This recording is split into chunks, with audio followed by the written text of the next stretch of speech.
Hey everyone! In today's video, I'm talking about using Horseman roll film holders with my Intrepid 4x5 camera. I already showed you how to load these roll film backs in another video, so we'll skip that part today. Thanks so much for your time and for checking out the video. If you enjoyed it, go ahead and hit that like button. And if you want to support what I'm doing here, totally free by the way, just subscribe to the channel. Really appreciate it. Thanks a lot.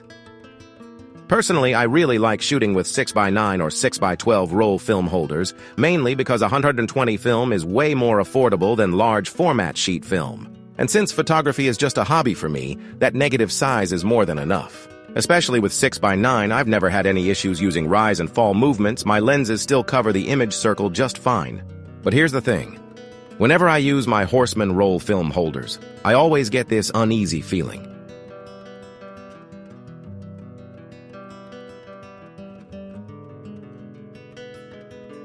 They just don't seem to sit securely in my Intrepid, even though I'm using the universal Graflok back.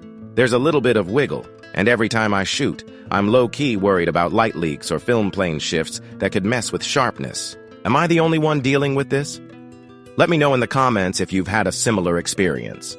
As you can see here, the issue is pretty obvious. This kind of movement definitely isn't normal, especially when my Toyo 4x5 sheet film holders fit in there rock solid. All of the roll film backs I use, 6x7, 6x9, and 6x12, were affected. So yeah, it really seemed like the issue was with the not-so-precise build of my Intrepid model. What could I do about it? A bunch of ideas ran through my head. Use tape? Stop shooting roll film altogether? Now that just wasn't an option. Then one day, while I was replacing the light seals on my Canon A1, it hit me. Hey, I said to myself, why not try foam rubber? If it works for sealing camera bodies, maybe it'll do the trick here too. So time to get to work.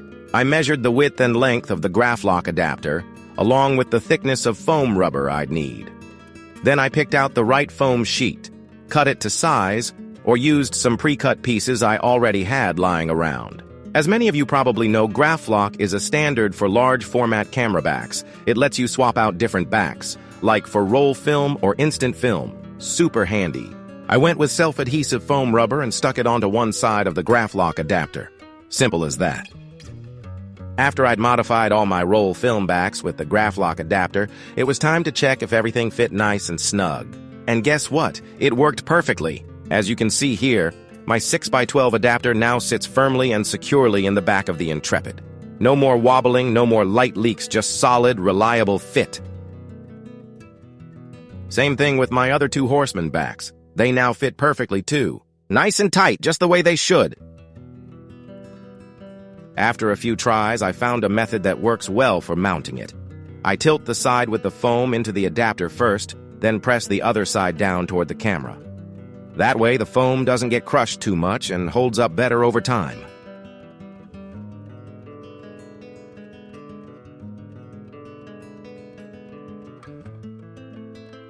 Here you can see again where I placed the foam rubber. I stuck it to the narrow left side of the Graflok adapter, but you could totally go with the right side instead if that works better for you.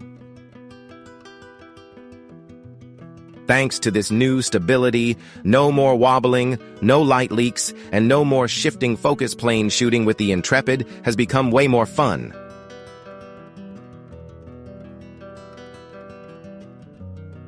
After using the modified film backs for a while, the foam rubber started peeling off or in some spots, just crumbling away.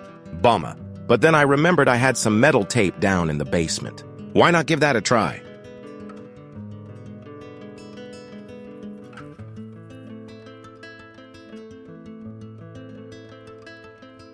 First, I measured the adhesive area on my 6x9 roll film back.